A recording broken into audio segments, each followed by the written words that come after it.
कभी यह न सोचे मेरे बिना किसी का कुछ नहीं होगा। यहाँ ताश का पत्ता गुम होने पर लोग जोकर को बादशाह बना लेते हैं। स्वागत है आपका मेरे YouTube चैनल सेलर एंकर पे। मैं हूँ आपका दोस्त, आपका साथी, आपका सलाहकार अभिषेक मिश्रा। दोस्तों, आज की जो ये वीडियो है, इस वीडियो में मैं आपको शिपिंग के बारे में बताने वाला हूँ। शिपिंग इंडस्ट्री में क्या काम होता है, किस तरीके से।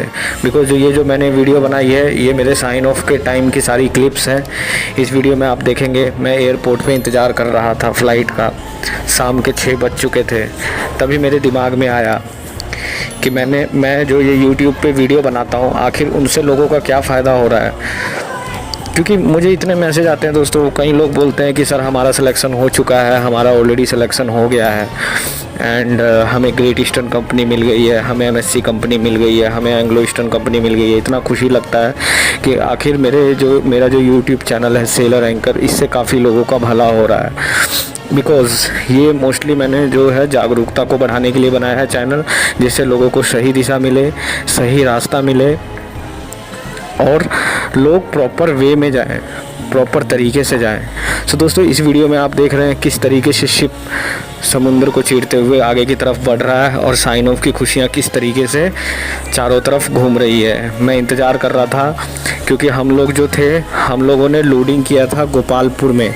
गोपालपुर पड़ता है आपका उड़ीसा में। उड़ीसा के पास हम लोगों ने लोडिंग किया था एंड गोपालपुर से हम लोगों को जाना था जयगढ़ जाना था, जिसमें कि मैं ऑलरेडी 6 मंथ्स कंप्लीट कर चुका था। 6 मंथ्स कंप्लीट करने के बाद इसमें कई क्रू मेंबर ऐसे थे जिनके ऑलरेडी 13 मंथ्स हो चुके थे एंड जो still they were waiting for sign of.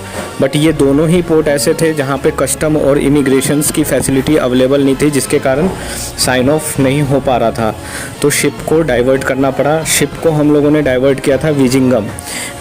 अगर आप मैप में देखोगे तो ये केरला में पड़ता है, कोचीन के नीचे है।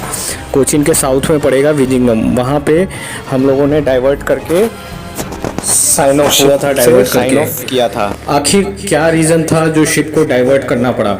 The reason behind that MLC जिसके बारे में आप लोग सब जानते हैं, मैरीटाइम लेबर कन्वेंशन। उसके अकॉर्डिंग अगर आपके 11 मंथ कंप्लीट हो जाते हैं तो that is the responsibility of company कि आपको साइन ऑफ करानी ही पड़ेगी। लेकिन इस सिनेरियो में जो अभी ये पेंडेमिक सिचुएशन चल रही है कोविड-19 की, इसमें दोस्तों लोगों के 14 मंथ्स भी हो गए हैं, 15 मंथ्स में भी हो गए हैं। आप लोग मेरे से पूछते हैं कि सर वेटिंग पीरियड कितना है, क्यों आखिर इतना वेटिंग पीरियड है। ये सारे जो जवाब हैं आपको इस वीडियो में मिल जाएंगे। आखिर वेटिंग पीरियड क्यों होता है, किस लिए वेटिंग पीरियड है, इसका मेन रीज़न है कोविड-19।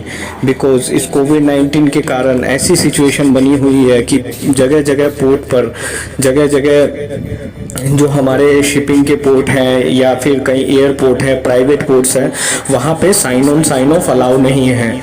इस तरीके से वेटिंग, अभी इसमें क्या है, कईयों के साथ कई हादसे हो गए, घर में कई इंसिडेंट हो गए, मगर वो घर नहीं जा पाए। आप लोग सब बोलते तो हैं मर्चेंट नेवी ज्वाइन करना है, लेकिन इस वीडियो में आपको क्लियर, ऐसे मेरे कुछ भाई हैं, कुछ दोस्त हैं जिनके 13 महीने हो गए, जिनके घर पे कोई बीमार है, किसी को कोविड हो गया है, किसी को कुछ, लेकिन वो जा नहीं सकते हैं क्योंकि this is the great disadvantage of merchant navy, जहाँ पे सबको अपने फुट डाउन करने होते हैं कि आप बीच समुंदर में हैं। मान लो आप जा रहे हैं चाइना से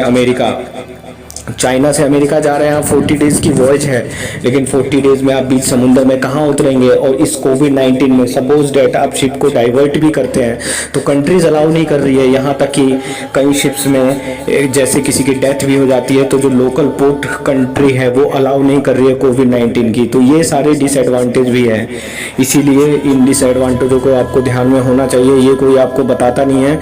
आपकी सारी वीडियो में जो आपको बंदे बताते हैं वो BMW, ऑडी या बड़ी लग्जरी कार की बातें करते हैं, या फिर ये जो वाइट मनी, डॉलर, सैलरी की बात करते हैं। But this is a great disadvantage, जो कि सबसे बड़ा एक डिसएडवांटेज है एंड मैं उसका खुद भुक्तभोगी हूँ। हालांकि इस बार मुझे कोई प्रॉब्लम नहीं हुई, लेकिन मेरे भी इस बार 4 या 5 रिलीवर बदल चुके हैं कि कोई आने वाले को किसी को कोविड हो गया या किसी को कुछ हो गया। तो ड्यू टू दीज रीजंस, अभी सोचिए एक बंदा जिसका 6 मंथ का कॉन्ट्रैक्ट है और जो 13 मंथ्स कर रहा है, तो वेटिंग पीरियड तो बढ़ेगा ही। तो इसलिए आप घबराएं मत। जो भी आपको प्रीसी ट्रेनिंग का कॉलेज मिलता है, भले ही वो SCI हो, भले ही वो ग्रेट ईस्टर्न हो, भले ही वो एग्जीक्यूटिव शिप मैनेजमेंट हो, आप उसको स्ट्रेट अवे ज्वाइन कर लीजिए। वेटिंग पीरियड की ज़्यादा अगर आप बारे में सोचते रहेंगे तो आप कभी ज्वाइन नहीं कर पाएंगे। आपका मेन जो उद्देश्य है, मेन लक्ष्य है, आपको एग्ज़ाम क्लियर करना है। आप फिजिक्स, केमिस्ट्री, मैथ्स और जनरल एप्टीट्यूड टेस्ट, ये चारों पेपर की पूरी तैयारी करनी है आपको। क्योंकि देखो इस बार जो है निगेटिव मार्किंग्स भी है। पहले क्या होता था, निगेटिव मार्किंग्स नहीं होती थी, बट इस बार फिजिक्स, केमिस्ट्री, मैथमेटिक्स, बिकॉज इस बार क्या हुआ है, इस बार जो जितनी भी परसेंटेज आ रही है लड़कों की, सबकी मोर देन 90 परसेंटेज है। तो कंपटीशन और ज़्यादा टफ हो गया है, बिकॉज इस बार क्या है, एग्जाम्स नहीं हुए, आपको ऐसे ही मार्कशीट दी गई है 90, 92, 95, 98। अब मेरे तो कई बंदे ऐसे हैं जो बोलते हैं सर वी गॉट 99%। मेरे टाइम में तो 60% आना भी बड़े भारी थे, अभी सुनता हूँ 98%, 97%। मीन्स स्ट्रेट अवे सिंपल सी ये बात है कि परसेंटेज की वैल्यू ख़त्म हो गई। आपकी नॉलेज, आपकी स्किल्स, आपकी जो अंदर की आपका जो ब्रेन है, बस वही काम आएगा।